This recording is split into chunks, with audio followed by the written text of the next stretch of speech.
Welcome to the Love Your 9 to 5 show, episode number 15. And I had discovered this world of online business, and I had built a website to help people study for and pass an exam in the architecture industry called the LEED exam, and that did very well. In over a year, it made over $200,000, and I just kind of became known over time as somebody who on smartpassiveincome.com has just been very transparent and open with how I run my other businesses. And I've since then created multiple businesses and sharing the ins and outs of that.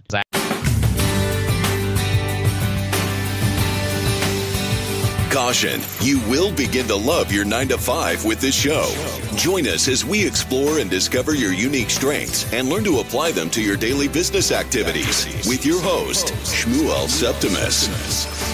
Welcome to this next episode of the Love Your 9 to 5 show, where we help you discover your unique superpowers and find the appropriate application to your professional environment. My guest today is the author of the Smart Passive Income blog, the host of the Smart Passive Income podcast, the Ask Pat podcast, best-selling Wall Street Journal best-selling author of Will It Fly, amongst many other things. It is my pleasure to introduce to you today Pat Flynn. Pat, welcome to the show. Thank you so much for having me on today. Yes, I mean, the honor is all mine. It would be remiss of me not to mention that a big part of the impetus for the show and making it actually happen is through your Power Up podcasting course. So really thank you for that. And again, thank you for giving me a little bit of your time today. Oh, yeah. No, my pleasure. And congrats on the show. You've been sharing a lot of your success with the show in our little group that we have. And I just want to congratulate you on just the way it's going. And thank you to everybody who's listening and supporting the show, too. Thank you for that. Now, if you don't mind, I know I'm very familiar with your work and and all the different content that you create. But can you tell us a little bit more about yourself personally and how you got and started off on your smart passive income journey?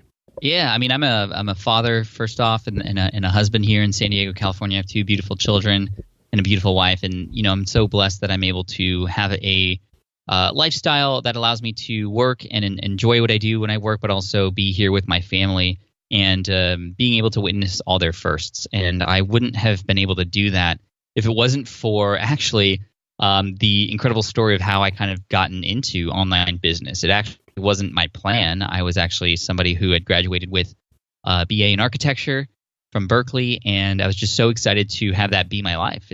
Was architecture. I was so happy with my job. I loved my 9 to 5 until they kicked me out. And so this was back in 2008. It was actually June 17th, 2008 to be specific, where I was told I was going to be let go. And to make a long story short, nobody was hiring at the time, and I had discovered this world of online business, and I had built a website to help people study for and pass an exam in the architecture industry called the LEED exam, and that did very well. In over a year, it made over $200,000, and it just blew me away. And a lot of people were asking me as that business was coming up and doing well. People were asking, well, how did you do that? Like, how did you even survive your layoff? And I just started to share everything that I learned, everything that I wish I had done differently, and I just kind of became known over time as somebody who on smartpassiveincome.com has just been very transparent and open with how I run my other businesses. And I've since then created multiple businesses and sharing the ins and outs of that. Some of them work, some of them don't, but it's always a lesson for people. And the interesting thing is, a lot of people will hear about people teaching entrepreneurship and online business. And, my story is a little bit different because I actually loved my job and I had never planned for this. A lot of people are trying to escape their 9 to 5. So I don't actually recommend for people to, take the position of, you need to escape what it is that you're doing. I mean, that's the answer for some, but for many, and this is why I love the opportunity to come on this show, for many, it's, maximizing your superpowers and the efforts that you have in the work environment that you're currently in. And my question to people who want to quit their jobs first always is, well, why do you want to quit your job? Like, let's dig deep into that. And a lot of times people realize that, it's not necessarily the job that's the problem. It's just kind of what they're doing related to that field of work, and they want to kind of then position themselves in a way that allows them to do, something that they enjoy more, but in the same place or for the same company, and that's often a very big revelation. So that's why I just was really happy to get invited on this show, because I kind of take the same position. I mean, no matter what you do, whether it's working for somebody else or working for yourself, like, why not just love it? Not just why not, we can't have it any other way. It's just too much of a portion of our life to kind of go wasted and not. I agree. Yeah, and not actually enjoy it. Now, you touched on this point a little bit. There is a big difference, like you said, between you and others who find the world of online commerce, and that's because you were successful and you were enjoying what you did. So I know that you had to make this choice. They helped you make this choice. Yes. But at the same time, was there a point where you looked back and you said, maybe I should take, you did take architecture online and with the Green Exam Academy, but was there a point where it's like, okay, there's no looking back? I know I have my degree and my experience, in that world, but I see that, I'm gonna kind of let go. Yeah, I mean, the let go thing was tough because, my parents paid my way through school. I mean, that's 5 years of education that they invested in me, and to go a different direction, I felt like I was, essentially letting them down, and they weren't terribly unsupportive of me in my new direction, but they were definitely pushing me toward sticking with what I had gone to school for. Mm-hmm. When I got laid off, my dad's first reaction was, oh, well, okay, well, let's make the best of this opportunity. Why don't you take this time off to go back to school and get your master's degree in architecture? And, he was right. I could have done that. But I was just so upset at what had happened. I had done everything the way I was supposed to. I'd gotten great grades, gotten into a great college, gotten a great job, worked more than I needed to there, got promoted, and I still got let go. So I needed to take control for myself. But even still, like in the back of my head, I was always like, okay, well, if this doesn't work out, I can always go back to architecture. And I never really understood that I was actually fully devoted to entrepreneurship until I think it was about May or April of the year after I started, and my business was doing really well. I was selling several dozen copies of my study guide and practice exams every single day, which was supporting my new life as a married man at that point. I had just gotten married. Mm-hmm. And I got a phone call. And I got a phone call from my boss, the same one who had actually brought me into his office and told me that I was going to be let go. So it was a really interesting call because when he called, he was very sensitive to the fact that I was, laid off fairly recently. And so he was like, hey, Pat, I hope things are okay. How are you doing? And of course, I was doing pretty well at that point. But he eventually offered an amazing opportunity to me. He branched off from the same company that I was working for and started his own architecture firm. He brought a number of my best friend coworkers with him. He had also offered me a corner office, a raise, and 1 year's rent for free. Wow. Just to come and work for him, and the same clients that I had too. So it was like an amazing opportunity to go back to what I was doing. But the interesting thing was I did not hesitate to say thanks but no thanks and pass on that opportunity. And when I hung up and actually thought about that decision I made, I started to contemplate why I made that decision so quickly. And I took it as a sign that, well, I knew that now I had a new direction in life and I had a higher calling beyond just being an architect. And the interesting thing now is I still feel like I'm an architect in a way, but I'm just designing and building different things that people use. So I'll just cut in there for a minute. And I was just listening to an episode this morning on Smart Passive Income where you're talking to I believe it's your web designer and a project manager about redoing your website. And in the nursing home world, I've unofficially been overseeing some construction projects, and it's I guess freakish a little bit how similar redoing a website can be to I would just say you're able to see the way that all the different levels, all the different steps, and how similar it really can be. I guess my question is there a real application of your skills to your new world? There definitely is. I mean, in the architecture world, there's a lot of planning involved. Things do not happen overnight, that's for sure. Right. And in the architecture world especially, I mean, the reason architects need to be licensed is because, well, really people's lives are at stake. Meaning if the buildings aren't designed properly, I mean, they could fall and crush on people, right? So sure. The architect in coordination with the engineers, et cetera, that all plays a role in the safety of people. And although I'm not building buildings that people can get into, I still feel like I have a responsibility to make sure that the people who absorb my content, who take my courses, who follow me, are getting the best information to help them structure their life in a way that they want to, and to give them the best knowledge that they can get available so that they are confident in the direction that they have moving forward as an entrepreneur or business owner. So there's a lot of parallels there. I also think I have a specific and certain kind of eye for detail on certain things that maybe other people don't because I'm an architect too. And I also can be a little bit patient. Architects have to be very patient with projects and how long they last. I mean, I remember one of the projects I worked on, which was a hotel in Vegas, I mean, I came in the middle of that project and it was already going for 3 years. And by the time I got laid off, it wasn't even finished yet. So it was like a 6-year project. And so I understand the ins and outs of a larger project, a larger scale project. But within that larger scale project, there's a lot of mini goals and a lot of mini milestones that have to be met. And I think that's very important when it comes to building an online business too, because starting a business and creating a project or building an online course or whatever it is you're doing for yourself, this is stuff that requires a lot of mini milestones, micro milestones to lead you to the point at which you finally have something big that is useful and out there for people. So those applications are great. And plus, like web design wise, I mean, I'm a stickler for detail in terms of how things look, how things feel. And I think that's a little bit of my advantage as well. Well, so you really are, to some extent, you're not designing buildings online, but you really are designing, bigger projects online. Plus, I'm sure there are a lot of other skills that you couldn't realize in your previous life that have come out now. Here's the big difference, though. I have my fingerprint on several different buildings, hotels, and restaurants here in the United States, and nobody will ever know. Like, nobody will know. If I were to ask most people, for those of you listening, if I were to ask you, for example, who built the house that you live in, more than likely none of you, or maybe just one of you, would be able to tell me that answer. We don't even know who built the home that we live in, that we raise our family in, that we break bread with our loved ones with, that we sleep in. Yet here I was helping people pass a little exam in the architecture space called the LEED exam. I mean, it wasn't the architectural exam. It was a very niched exam about green building design. And I was being thanked by name. I'm still remembered today for helping people pass that exam because it has helped a number of people get promotions and raises. And so although I'm not doing something that changes the entire world, I'm helping somebody in their world at that time. And it just showed me that I could get a lot more recognition for this work that I do online, and helping people individually like that versus, being a job captain at an architecture firm who is actually making really important decisions, obviously, which, again, I loved it. I still miss it. But I'm so thankful to be able to feel like I have a deeper impact and a more longer lasting impact in the world that I'm in now.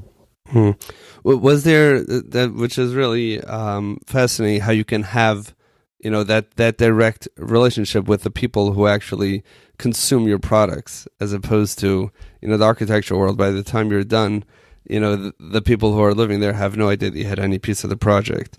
Right, unless you're a Frank Gehry or Frank Lloyd Wright, which there are very few famous architects. And even then, the people living in those buildings, are they aware of who the architects were? Probably not. Right, not necessarily. Was there a point in your new career or in the smart passive income world where you realized this is what I was born to do? Not just letting go of your architecture, but it was, I guess, it was that 5-year airport scene that you describe in Will It Fly, where you meet a close friend, and this is exactly where you want to be. Was there a defining moment when that happened? Yeah, I mean, there was a couple, and they both involve my kids. There was one particular moment that was really difficult for my wife and I. We had just started out in my new business, and then we had gotten pregnant, which was really exciting and fun until I realized that, well, I didn't have insurance. And my wife wasn't working either. So at this time, when we tried to get insurance for her, we realized that, well, we couldn't because pregnancy was considered a pre-existing condition. And so we were kind of left on our own. And I'm so thankful that I had the ability to create a few more products and send a few more emails to be able to make up for that money that was spent to take care of my wife and then our son when he was born. And actually, the funny thing was we did so many things to figure out what we could do, threw around a lot of ideas, and eventually I had gotten the advice that I could hire April, my wife, in my company and have her on a health plan that was through the business, and pregnancy was not a pre-existing condition in that case. And that was supposed to be executed on January 1st, 2009. My son was due on January 18th, 2009. Okay. So it's very close. My wife's water broke on December 23rd, 2008. Ouch. So we were like, this is nuts. Like, we were totally unprepared. We were young. We brand new entrepreneur. I didn't know what I was doing. The doctor didn't understand when you said, "Can we hold off till January 1st?" No, and if I had pitched that to my wife, she would have killed me. But I mean, we were so lucky that I had this business that was able to run and provide income for me, and I could be there with my wife and my newborn son the whole time. So that was huge. And then just over time being there to spend every waking moment with him while the business continued to run. I mean, I remember that hospital trip when we got back home, I had checked my email, and while April was in labor and while all that was happening, I generated an extra $10,000 through my efforts online at that time without having to touch anything because it was already automated. Wow. And so to have that be able to help lessen the blow of self-pay medical care was just huge. I mean, we were so lucky, and that's when I knew, wow, I would not have been able to do that if something was a little bit more kind of traditional in the work sense that I was doing. Mm-hmm. So it sounds a lot of it was kind of taking control of your life, that even if, the big bad insurance companies might not want to pay and, and everything didn't work out, but, you were able to be self-sufficient and not have to rely on other people. Mm-hmm. It sounds like that was a big piece of it. Now, I know that there are a lot of, good times, but even just reviewing your income reports, which for the listeners who are not familiar, that's not because I'm nosy, but that's because Pat shares it on the homepage of his website, smartpassiveincome.com, top right corner. And when you click on it, we get the breakdown, and I'm used to looking at financials, and sometimes I do go through it and see each month, what happened, what went well, what didn't go well. Some months are fantastic, and I mean, all the months are great, but was there any particular event or occurrence that was really, tragic on a business level, and something that really, really did not go well? Maybe you didn't report it. No, I'm kidding. But no, I mean, I share everything that happens in the business, both positive and negative. And I mean, there were a number of things that happened. I mean, one time I had invested over $10,000 in helping or trying to build a software plug-in thing for websites, and it just completely failed because I rushed into it. And the big mistake I made there was I was just chasing money, because a couple of my friends who had smaller audiences than me created WordPress plugins that did very well, and I rushed into it. I didn't even fully flesh out my idea. I'd actually kept it secret, and by the time I actually spent way more money and way more time and just a lot of stress on this project, by the time I shared it with a few people, the response was so terrible. Like, wow, you spent how much money on this? Or wow, this can be done already. But, or, the worst part was people were like, oh, this is a good start, but what if you did this? Or what if it did this instead? Or this? And I was like, I don't have any more budget to experiment with this. And so that's really a lot of where the origin of this Will It Fly curriculum comes from, which is my method for validating products beforehand. And a lot of that stems down to, if you get an idea, talk about it, because you can start to get some initial feedback. You can have people poke holes in your idea. You can begin to be forced to think about it differently based on what other people say. And if only I had done that, things would have been changed. There were a number of other things. I mean, I was building niche sites for a while. Niche sites are little micro websites that have a limited amount of content on them to get to high ranks in Google for certain terms, and then it serves ads, and in my opinion, they're not the best in terms of how helpful they can be. Although you can create really helpful ones. I've created a few that have still been up and running since 2010 and 2012 that still continue to make money, and because they are actually helpful. But I've made an attempt at creating several other ones that weren't so good, and they weren't in alignment with really my true heart of actually serving people and helping. And because of that, they just completely failed. I actually was going to create an online course to help people. This was back in 2011. I had been asked, because of the success of one of my websites in the security guard training industry, to create a course for that. And we put it together, and I was about to click send to everybody. I mean, we were just a couple days away from sending it out, and it utilized some strategies for gaining rankings in Google that weren't blacklist or black hat strategies, but were kind of gray for some people. And to me, they could go either way, and they could potentially be abused. And I was very thankful that Google, a couple days before the launch of that course, came out with an algorithm that completely wiped out one of the strategies that I talked about. And that was just a sign to me that, maybe I shouldn't go down this route. If it didn't feel right, well, I probably shouldn't do it. Well, and so after 45 hours of content creation for that course and setting up the sales pages and everything, I went back to my team and I was like, guys, I can't publish this. This doesn't feel right to me. And so we scrapped it. And so that was a lot of income that was, not wasted. Because, these were both very expensive lessons that I learned essentially. Well, I'll chime in as someone who consumes a lot of the content that you and your team create. I think both of those cases speak directly into what smart passive income, what the Pat Flynn brand is, and that is something that screams of authenticity in a world where people are really so focused on, Google rankings, on the bottom line dollar, putting that before giving value. So as painful as I'm sure both of those were and all the work and money that was put into them, I would say, from an outsider's perspective, that a lot of the success of all the other projects comes directly from both of those incidents. Yeah, well, thank you. Now, with the software that I've created, we've definitely taken a smarter approach. And one of my software products, the Smart Podcast Player, is performing very well and people love it. And it's making great money. And with my online courses now, which are directly related to the problems and pains that my audience has that I know I can help them through, the results have just been completely stellar. And so I'm thankful that I, like you said, just kind of went through that. I think it's almost a rite of passage for entrepreneurs to have to go through certain things like that to be able to become better entrepreneurs. I've heard that said both ways. I've heard, we try to learn from other people's mistakes, but it's inevitable that we're going to contribute to that pile of mistakes and come out with our own lessons and share those with others. Mm-hmm. Now, if there are others, as you've made the successful transition from the work that you were doing, which was work that you loved, but to work now, which really seems to be a very great expression of you.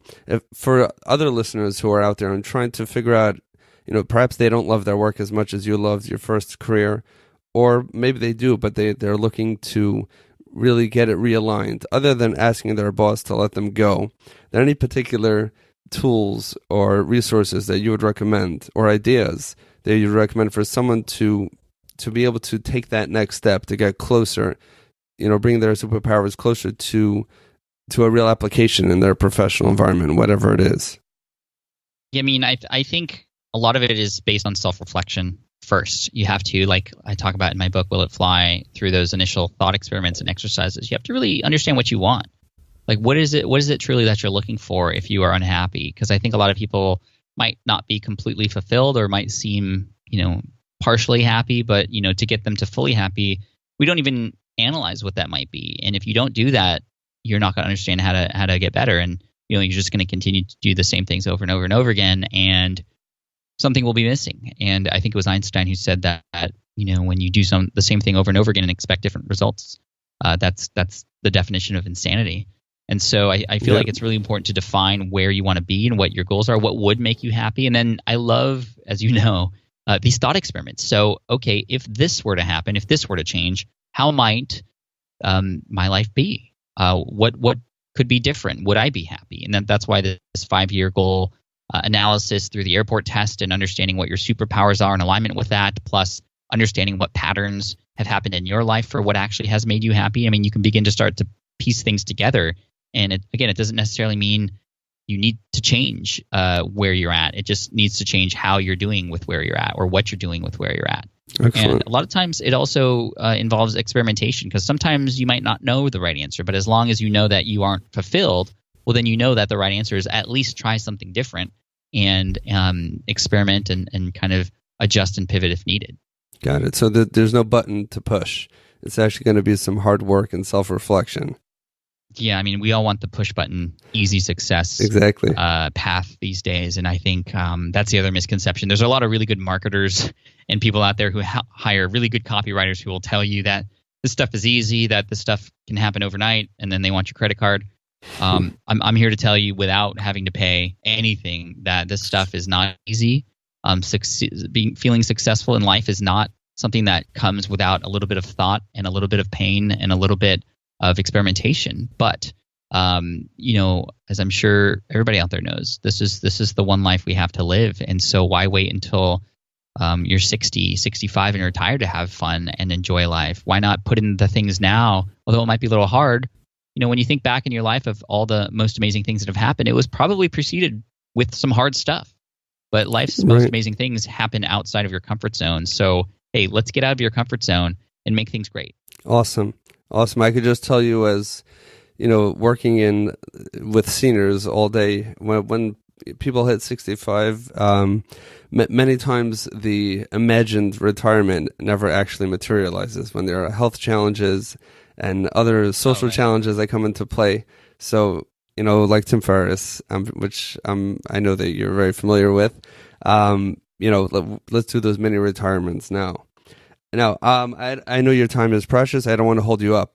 Before we let you go, I know that you are an avid reader and you read all sorts of business books, and it's going to be very hard to pin you down to one particular business book. But if I had to, and you could only list one of them, that would help specifically for someone who has a career that's a successful career, but looking to pivot either within that career or maybe start their own business. Is there any particular book that comes to mind that you could recommend that you think would help someone get closer to this goal? Wow. That's a great question. The book that I had immediately thought about, because we've talked a lot about decision making in one way or another, and that a lot of us have options, a lot of us want to choose one thing or another, and we're going to, as we choose to move forward and be happy, we're going to have to let go of things, make sacrifices, but also prioritize. Essentialism is an amazing book, and I think in today's world we need to understand exactly what is essential for us. And so essentialism, what this does is it gives you a challenging exercise to do, and it walks you through this in a lot more detail and the science behind it and why. But you begin to start placing a rank to the things that you are doing in your life, and 1 being the least important and 10 being the most important. And so, of course, you can easily make a decision to knock away the things that you're doing that are ranked at like a 1 or a 2 or 3 or even a 4. Mm-hmm. And then the things that are 10s and 9s in your life, those are very easy for you to prioritize, family and health and such, because they're just, you obviously know they're very important. But the things that you end up ranking 6, 7, and 8, those are the things that most of the time cloud what allow us to become truly happy and truly fulfilled, because they're things that we love to do, but also maybe even enjoy doing and are good at, but maybe necessarily aren't really things that we should be doing. And so it's very difficult to let go of those things, but that allows you to quantify what it is that you could potentially remove from your life in a way that is that you don't have to feel guilty about, because you're making the right decisions for those other things that are more important. Excellent. I am not familiar with that book, but I will definitely have a listen, because that's how I consume my books in the car. And that's when you get to play with the playback speed too. Thank you so much for coming on, Pat. Just before you go, if for the listeners who have not heard of you and they would like to follow you and see what else you have going on and all your latest projects, what is the best way for them to do that? Yeah, the best thing to do is go to smartpassiveincome.com, and you can follow me there and join my email list and get some free goodies for you. And then also you can find me at Pat Flynn on Twitter and Instagram. And actually, I'm making a pretty big push onto YouTube and video next year. If you go to smartpassiveincome.com/YouTube, you can subscribe to the channel and get some good, helpful stuff for you. No matter what, even if you're not keen on being an entrepreneur per se, still the skills that you learn to become an entrepreneur are very applicable in the workplace to help you succeed, to help you gain higher ground, and also help you stay fulfilled in life. Yes, they definitely are. I can tell you that I give out episodes of the Smart Passive Income podcast to some of my staff, and we're working in a brick and mortar, nursing home. But wait, that episode is going to help you with this, and this is going to help you with that. That's cool. Thank you for doing that. Sure. All right. Well, thank you so much, Pat, for coming on the show. Thank you for sharing some of your time and your experience and getting a little bit vulnerable with us. We really appreciate it. And yeah, thank you so much for coming on. Thanks, I appreciate it. I hope you enjoyed this conversation with Pat Flynn and some of the history and the secrets that he shared with us today. Over the next few weeks, we will have a networking expert. We will have the LinkedIn expert and a ghostwriter who explains how his story started. So make sure to stick with us as we come out every Monday with a new episode. Again, if you enjoyed this and you want to stay in the know, head over to shmuelseptimus.com. That's shmuelseptimus.com, and sign up to our email list, and you will stay informed of all the new episodes and everything else that happens on the Love Your 9 to 5 show. Thank you for sticking with us.